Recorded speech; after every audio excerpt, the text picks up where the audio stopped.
very, very special.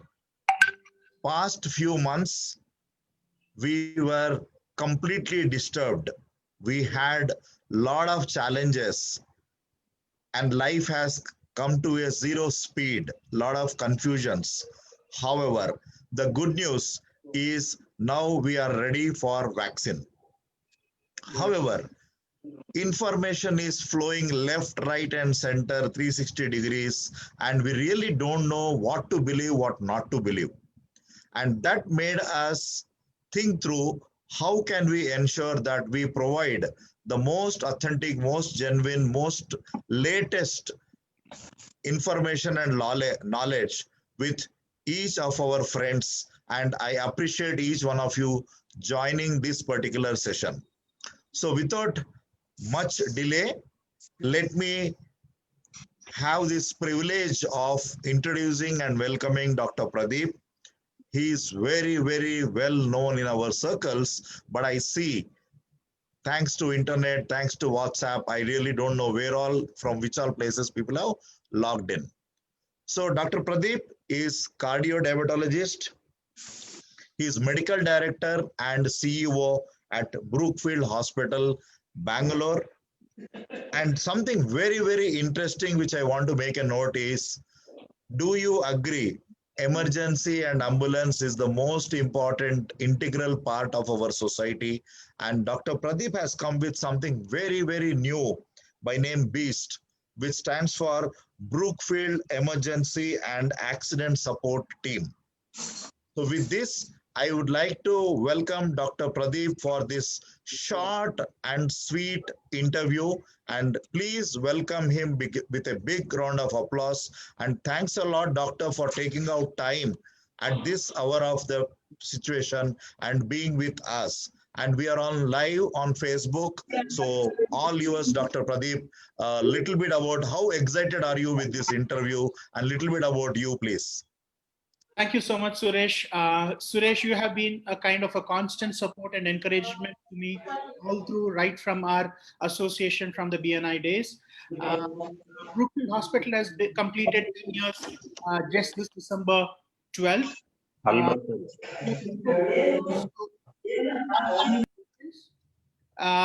Presently, the current context that we are talking about related to COVID, we have treated close to almost 1,000 patients, almost 350 patients as inpatients in the hospital.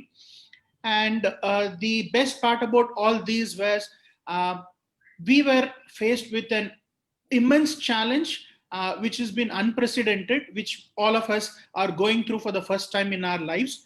And congratulations to all of you who are here, who have overcome this particular problem till now, so that we are alive to say these stories and share the stories to our great grandchildren.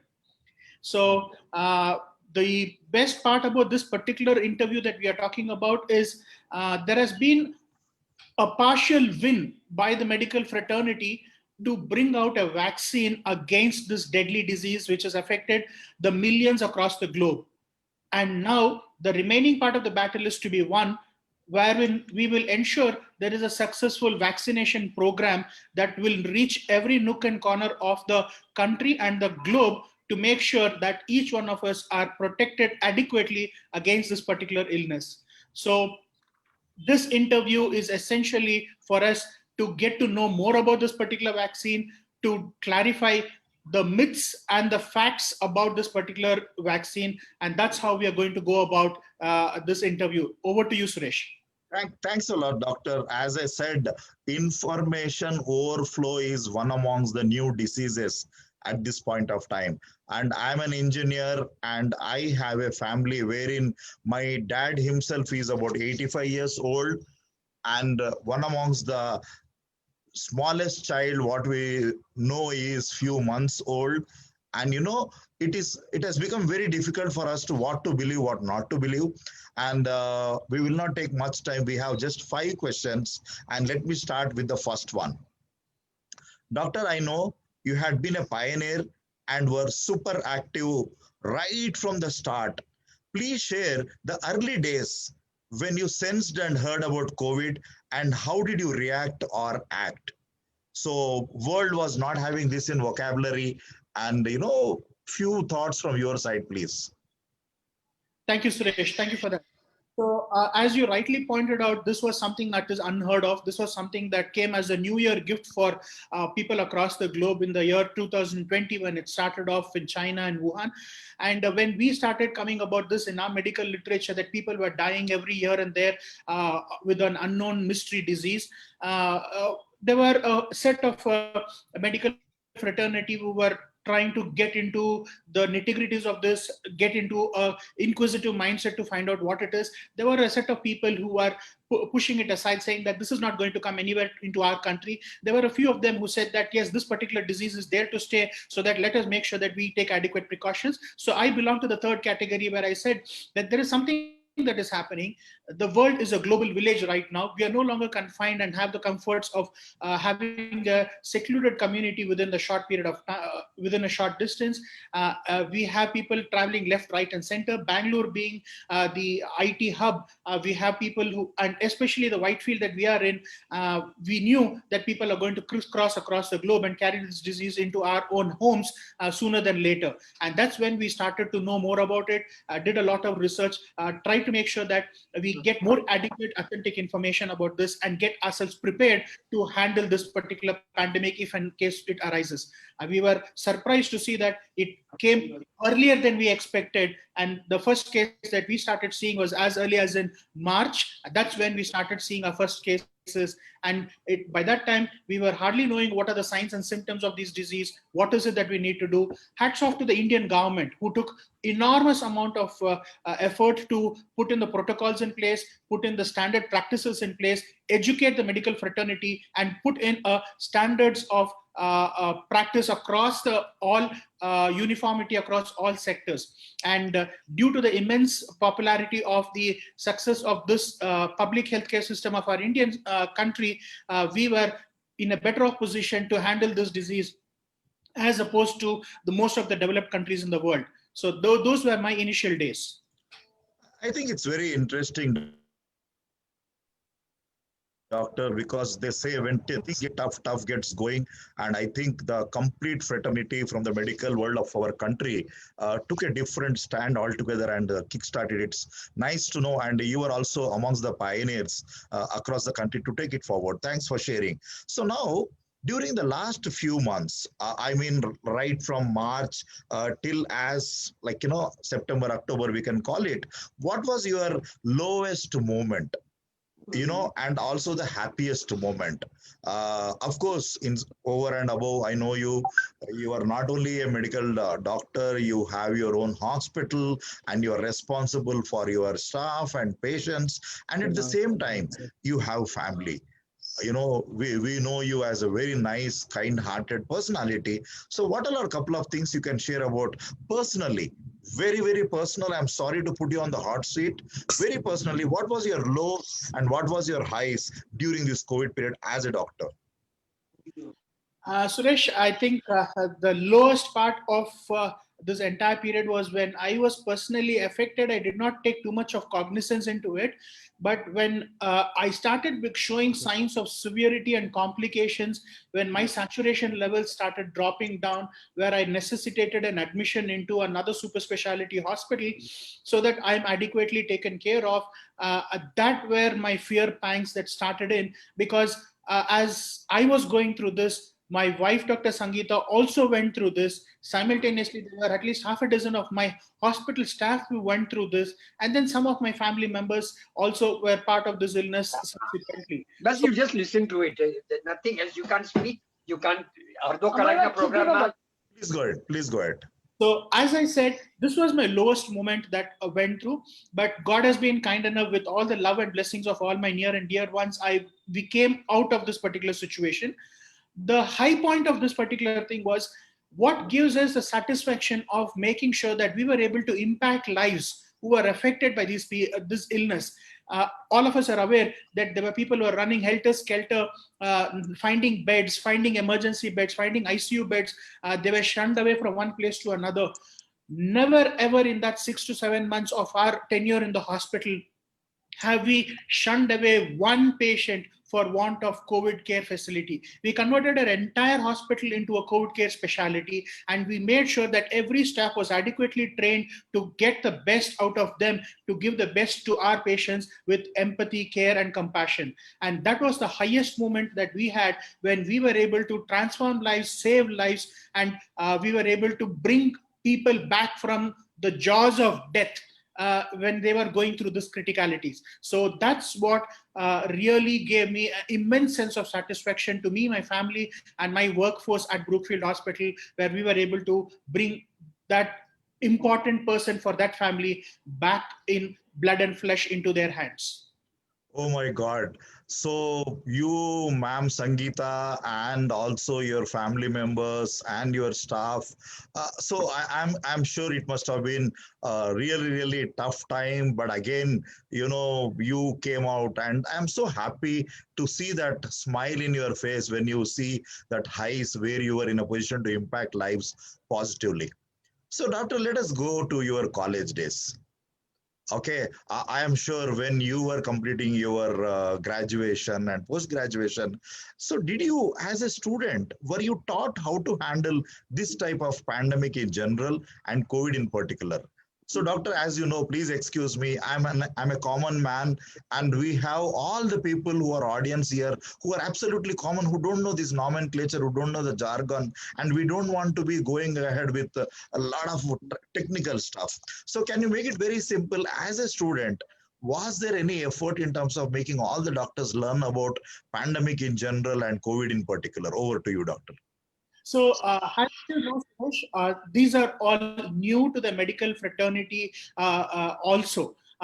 During my school days, my college days, during my training program in the medical school, we only learned about diseases which are pandemic in nature, and we used to read them in textbooks that there could be something called as a pandemic disorder, wherein every nook and corner of the country and the globe could be affected. That's about it. But never have we ever imagined in the wildest of our dreams that we would be a part of such a pandemic that would hit us so badly.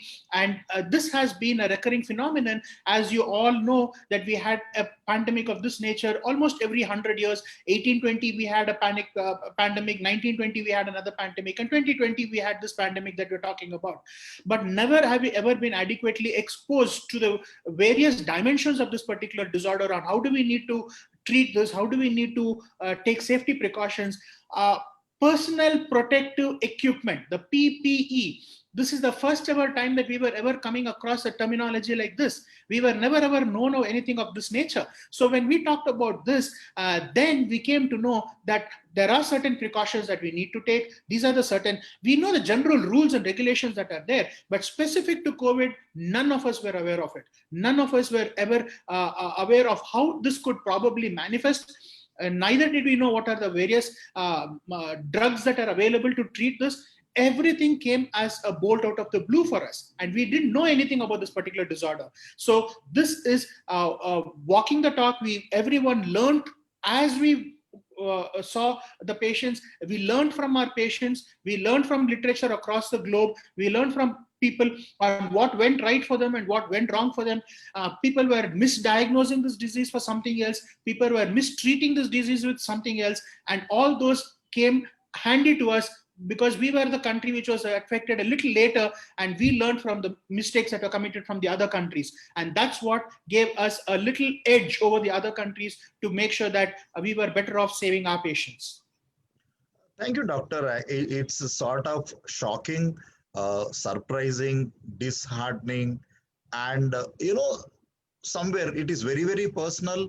I feel when it happened in 1720, 1820, 1920, it should have been predicted it might happen in 2020, and probably would have been great leaders in terms of being ready, right from academics to political to everything. So I'm not worried about making contradictory points that it was a failure. However, are there efforts to see that it's all recorded and in future we are all prepared? Because I was part of biggest calamity, tsunami, and then now everywhere tsunami, in case it comes, we are all ready to gear up. So like that, probably next pandemic, in case it should not happen, but again, I'll go with simple logic. It might happen in 21, 20. So probably hope some research is going on, some preparation is going on. I wish, however, I am not going to spend time on that. That's not the purpose why we are here. Now comes the most crucial and important points. It was very nice to hear, please give us more clarity, because now we are feeling relieved that yes, vaccine is will be available soon. And again, there are a lot of debates and discussions who are going to get. Is it going to be 50 years plus, or infants, or people from medical? Is it going to be at cost? Is it going to be free? I'm telling you, in spite of being literate, I am not very clear, and I'm representing all the community here known to us. So can you please tell us what all are the 5 facts we all must know about COVID vaccination, more from Indian perspective? Perfect. So what I would recommend, Dr. Suresh, as I'm going to talk about this for the next 10 minutes about this, I would recommend our audience to put in their questions related to the doubts that they have about the vaccine in the chat box, so that as I'm discussing this, I will probably take those questions also and ensure that we answer all these questions that comes up in the chat box. So nice of you, Doctor. Now it becomes a real live. Absolutely, Suresh. So the purpose is to make sure that we pass on the right information to people, right? That's what the whole purpose of this particular discussion that we are having today is. So let me talk about a few myths about this particular vaccine. Hats off to the medical fraternity to have come out with a vaccine in less than 1 year's time. This has never happened in the history of the medical practice in the last centuries that we've had. That is because of 3 reasons. One, the world acted as one community. They all collaborated, they all exchanged knowledge, and they all put in money together. Everyone knew that this is a huge price that we have to pay for. So everyone were willing to put in their money into this. And that's how we were able to bring in the vast amount of knowledge into a very short span. And the advancement in medical technology was so much that they were able to bring in billions of doses of vaccine within a very short period of time. The advantage that we also had was because of the huge pandemic and the various strata of population across the globe, we had a huge number of the subject who could be subjected for this, the patients who could be treated as subjects for this particular vaccination trial. And trust me if I say you this, that this is vaccine, the number of trials, patients who have undergone this trials are as good as what any other vaccine has been done in the past that we have had. So you don't have to worry about the number of trials that have been conducted, the amount of safety factors that have been taken into consideration, and the amount of extensive research that has gone into to make sure that we get out an eligible vaccine, which is the most appropriate vaccine across the globe. Now, all of us are aware about the number of vaccines that are available. Coming to our Indian context, we are glad to say that we are going to start a vaccination drive from tomorrow onwards. Wow. So if I hear you right, 16th January, we are going to start.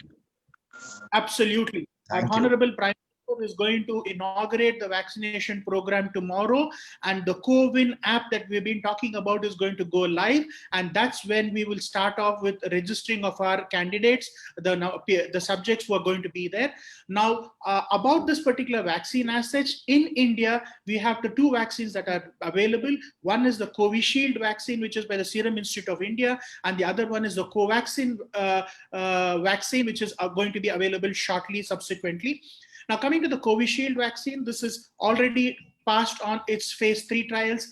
It is an emergency under authorization, under category under which this particular vaccine is released. What I mean to say is, because we did not have a long duration of trial, it has been only for a short period of trial. And because of that, we are not able to understand the long-term consequences of this particular trial. And only after we undergo the long-term consequences can this be approved as a vaccine that can be given for everyone under the sun. Before that, it is strategized that it gets delivered only to a certain selected people, and those certain selected people right now, they have been again stratified under multiple criteria.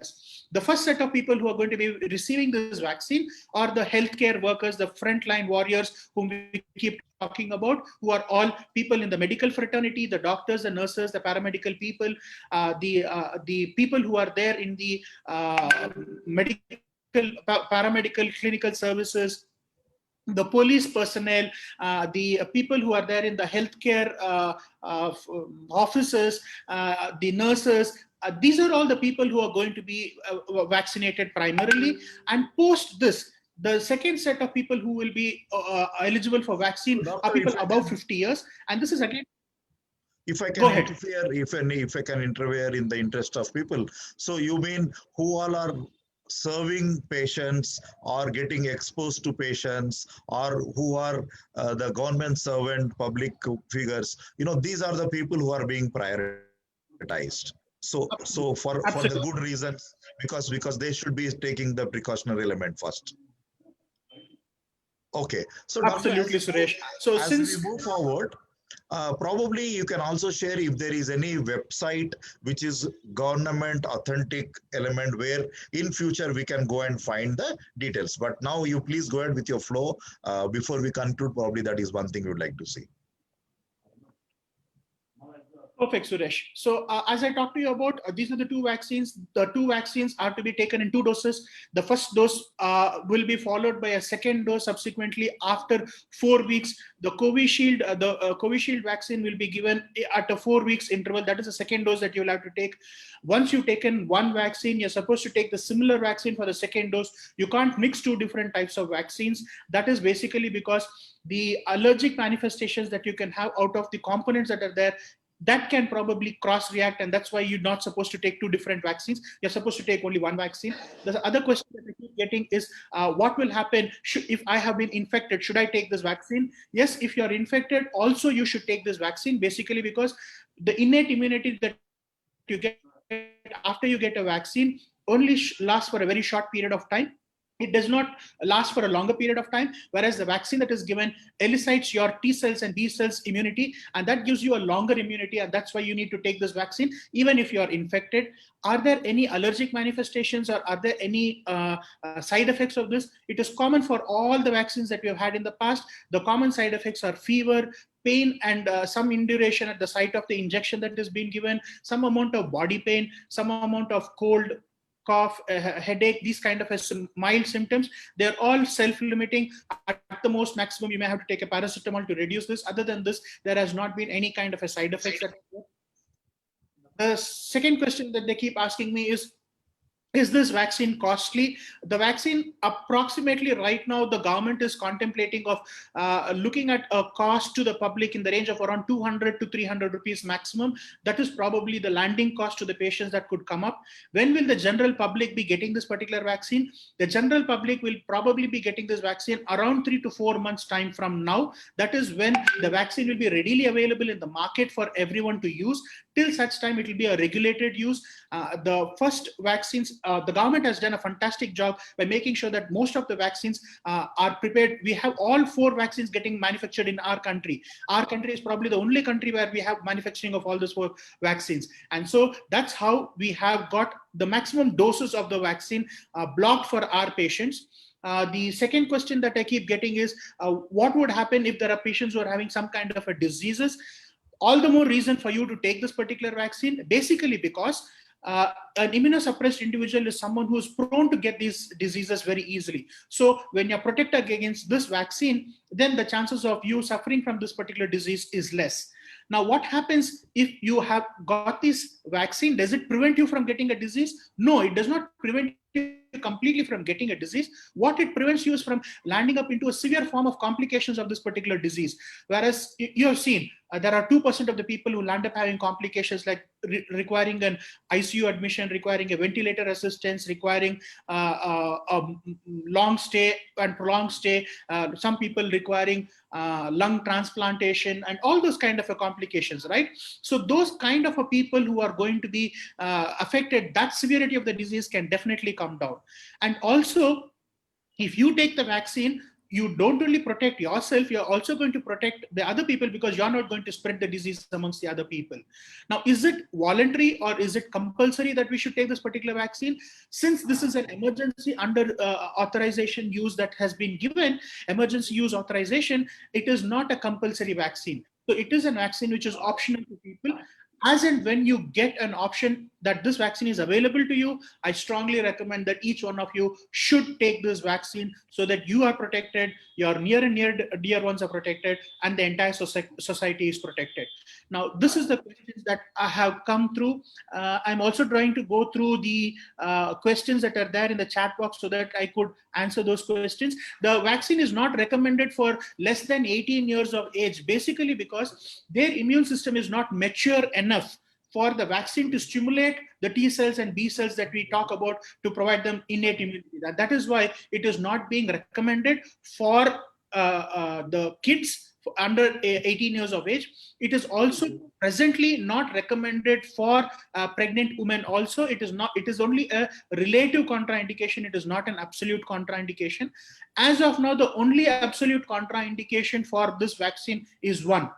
If you are allergic to any of the substances that are being used in this particular vaccine, only then is you are contraindicated. Otherwise, all of you are eligible for this particular vaccine. Now, can anyone take this vaccine? No. It is now presently under the COVID app. You have to go and register yourself.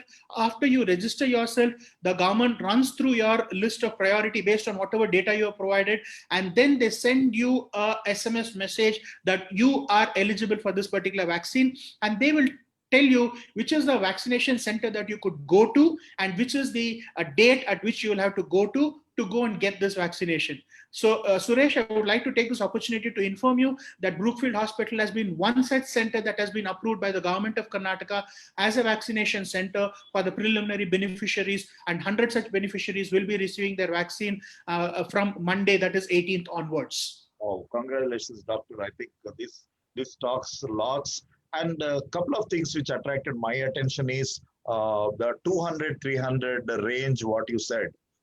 Is it for single dose or double dose? It is for one dose, Suresh. One dose will cost us anywhere between 200 to 300 rupees.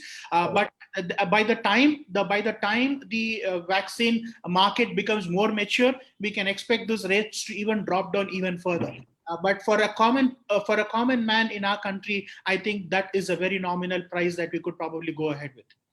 I think most of the common questions are being answered. You can also go through the chat in case our time permits. Yes. So what I would like to know is, before we conclude, when and how can we contact you? There are people asking, how do we reach you? And it need not be limited to COVID vaccination per se. Otherwise, how do we reach you in case we want? Perfect. So we have a Brookfield Hospital helpline number, which is available 24/7. I would recommend that I would put that in the chat box also. It is 888-91-0000. Fantastic. And Brookfield Hospital website is there, and one can reach out. So, doctor, final concluding point. Are there any panic elements which might come up or which we should be aware of? Because finding your time and again getting this opportunity is very, very difficult. And as I promised, it's my responsibility to ensure that I'll not take more than 30 minutes. So the final point, is there something which you want to inform? We have about 42 people in the room now, and I don't know how many are watching Facebook Live. And those of you who joined late, you can always go back and watch the video right from the start. It is up on the Facebook. Over to you, doctor.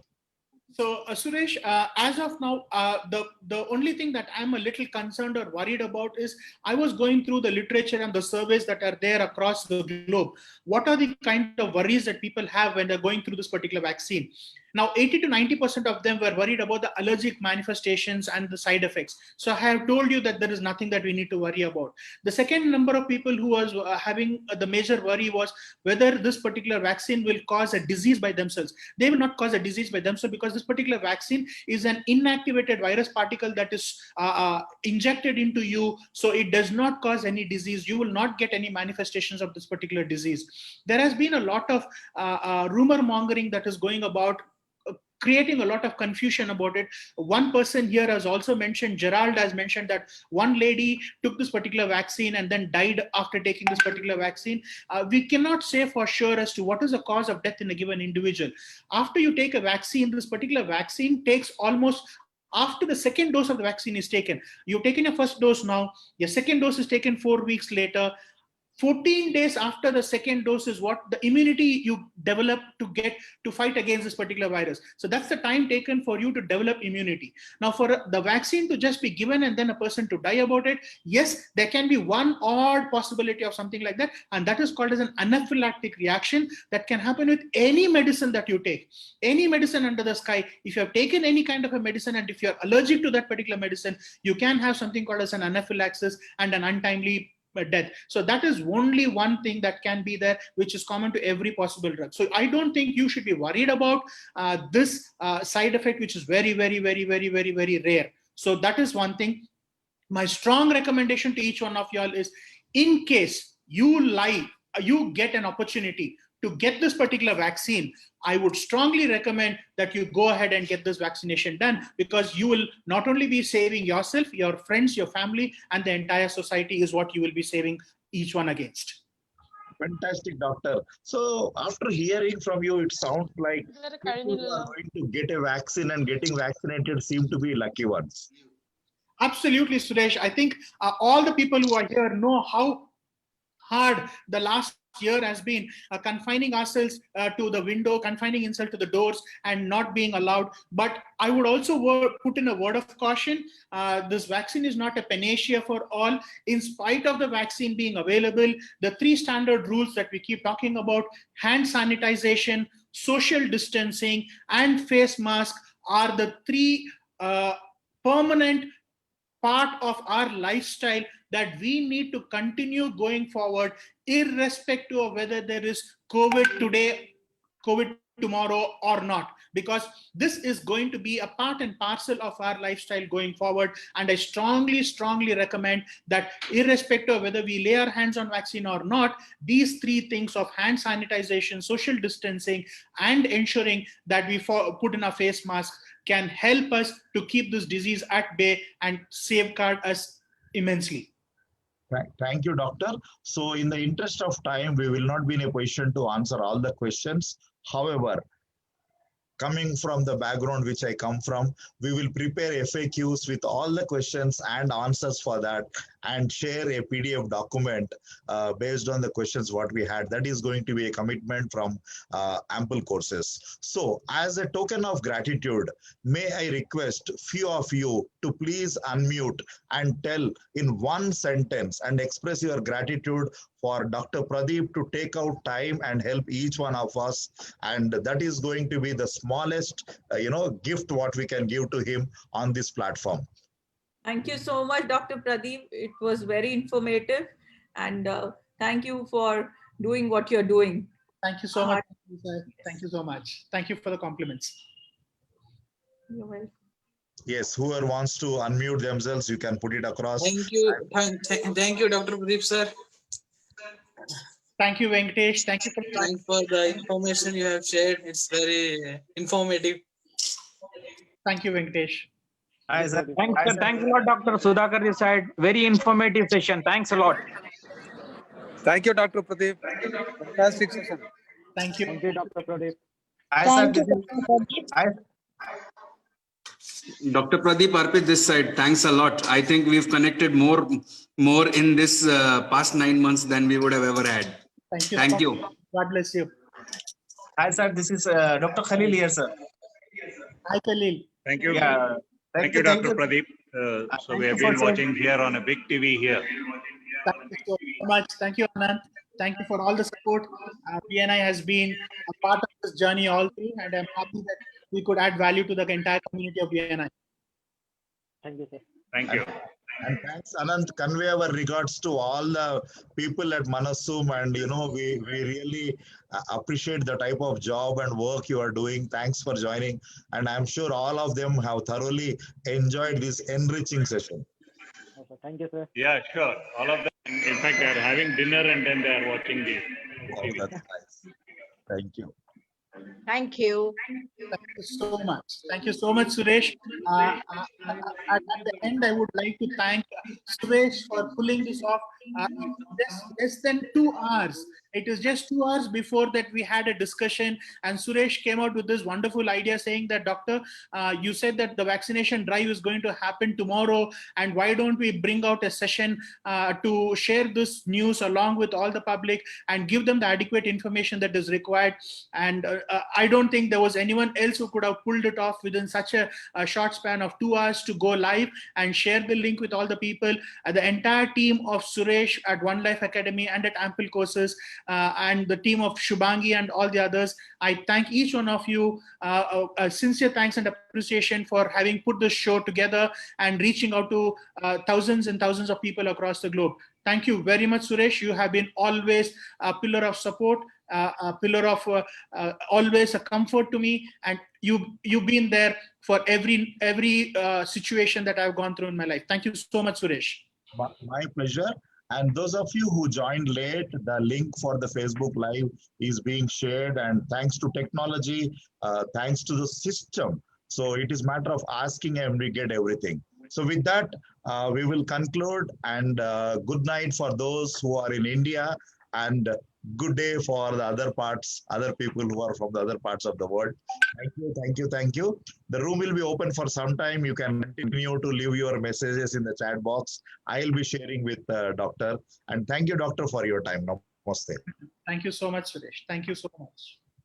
Good night, sir. Dr. Khalil here. Good night, sir. Thank you, Khalil. Thank you for joining. Yeah, thank you for sharing the information, sir. It's a very informative, useful also, sir. Thank you so much, sir. Thank you. I hope that you was helpful and spread the news across, Khalil. Yeah, sure. Good night, sir. Thank you. Good night. Good night, sir. Good night. Thank you. Thank you. Thank you so much.